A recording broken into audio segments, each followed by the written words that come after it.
with Michael Vick. Mike, time to run the no-huddle. Here we go. We're going to start in Dallas. Dak Prescott and the boys taking care of Big Blue yesterday. Dak with 3 touchdowns. Cowboys win 44-20.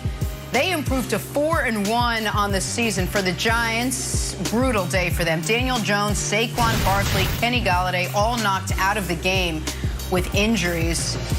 Chris Broussard, though, were you impressed with the Cowboys win?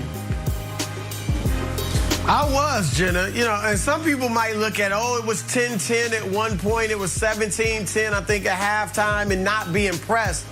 But this happens in the NFL where a bad team can hang around for 2 quarters, 2.5 quarters, and then the superior team just runs away from them in the last part of the game. And I think that's what we saw yesterday.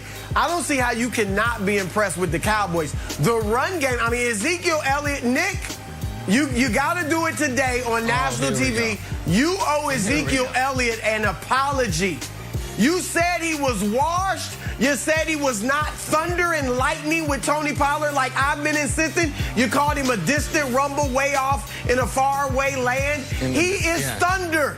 And Pollard is lightning. Second straight game, over 100 yards. Third straight game, over 95 yards. He's averaging over 5 yards a carry in the last 3 games.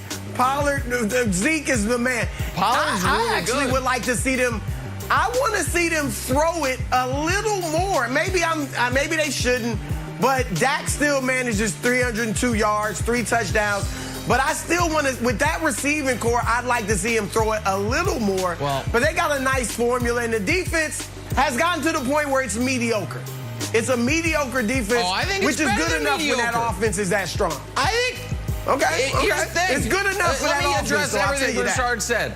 I would love to pull a Chris Broussard right here, and instead of saying I was wrong about Zeke, say I motivated Zeke.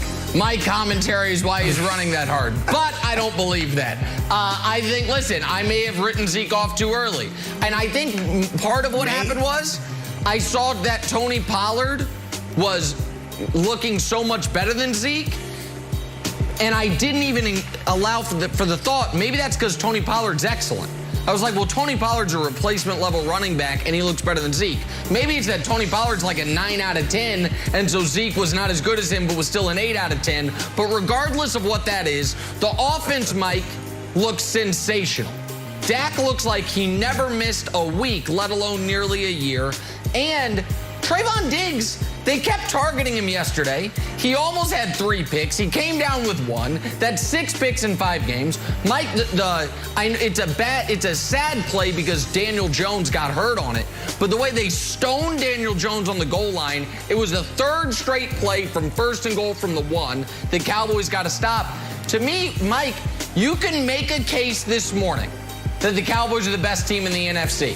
Right now, I don't see anything they don't do well. And I know the Giants had those injuries, but those were on offense. They didn't have injuries on defense, like to this degree, and the Cowboys scored 44. I think you have to be impressed with the Cowboys this morning, Mike.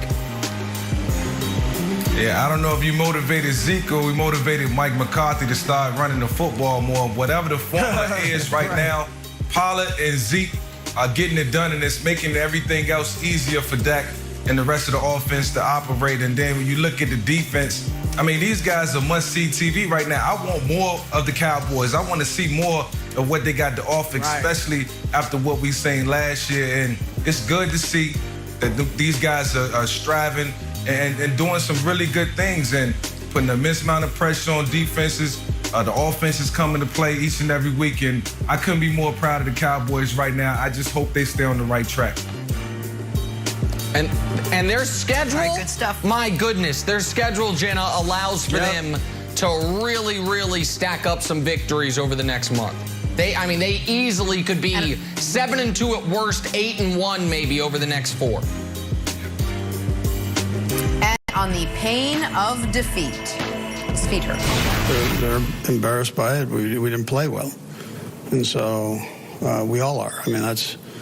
You surely don't want to play that way anytime, let alone at home. And we've got to do better. Obviously, we're not going to give up. I'm not going to give up. I know our coaches aren't going to give up. So And this is still a long season for us. You know, I mean, obviously we don't want to be 2-3. That's not our expectations. But we do have a lot of football left to play. And so, you know, you kind of put these games behind you and just look forward to kind of turning the page, you know, going forward. So the Chiefs now looking up in the AFC and seeing 10 teams ahead of them. Not ideal through 5 weeks. We got our quarterback, Mike Vick, here to break down the game from last night. Mike, good morning. You know Andy Reid better than anyone. Is it panic time for Kansas City? I won't necessarily say it's panic time, but when you look at what happened last night, you are responsible for what you put on film. And I think the Kansas City Chiefs defense had a bunch of gaping holes in the passing game and in the run game. They got gashed all throughout the game. And, you know, those are things that you got to fix because the opponent that you face each and every week is going to try to copycat and do the same things that they saw the opposing team do to you on film. And that's just not going to go away. I think Andy acknowledged that. He knows that. And on the offensive side of the ball, I think the void is where Sammy Watkins was left off. Sammy Watkins was a big part of this offense. He was a spark on the offense, and they got to get Josh Gordon inserted very quickly. I like McCole Hardman. I like what he brings to the table, but as of right now, it just seems like the offense is stalling here and there. But more so importantly, you know, everything that they put out on film is what other teams are going to watch. That's what they're going to try to do, and they got to fix it on the defensive side of the ball. Luckily, they got some time, and it's still early in the season, and it's better late than never. But now it may be a time, if they lose one more game, where some panic start to creep in for the Kansas City Chiefs.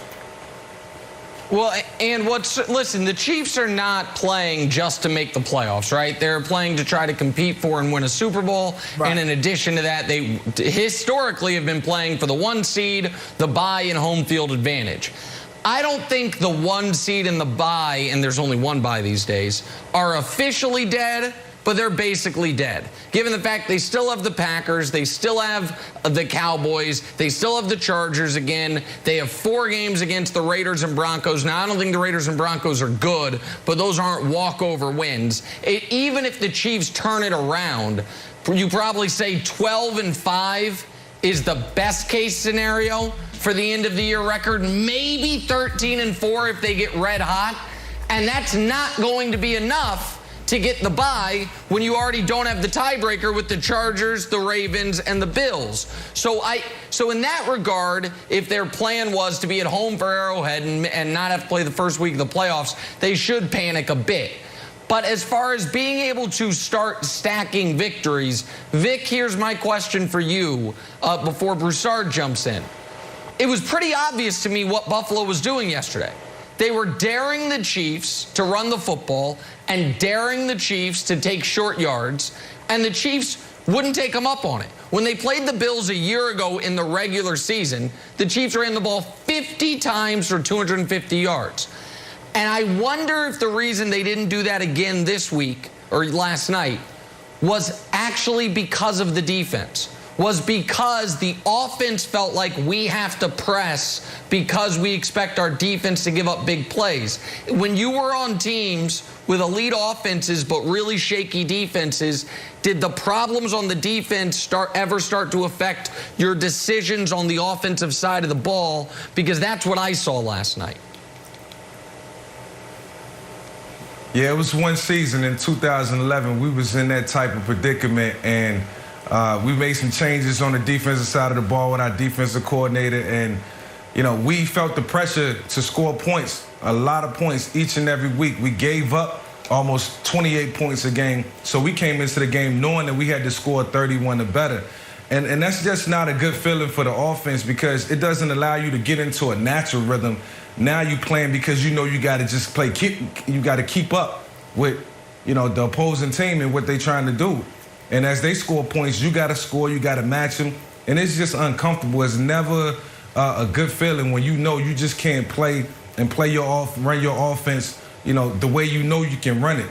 So those are things that the Kansas City Chiefs are going to have to address because it's not going to go away. If the defense can't get stops, if they can't create turnovers, get short fields, then the offense is always going to get put in the bind, and it's not going to be easy for them for the rest of the season. I don't care who they playing. Well, speaking of the defense, Mike, here's how bad it's been. And Nick, we talked a week, 2 ago about, you were just saying, they've been able to overcome their poor defense in the past, but this is beyond poor. When they won the Super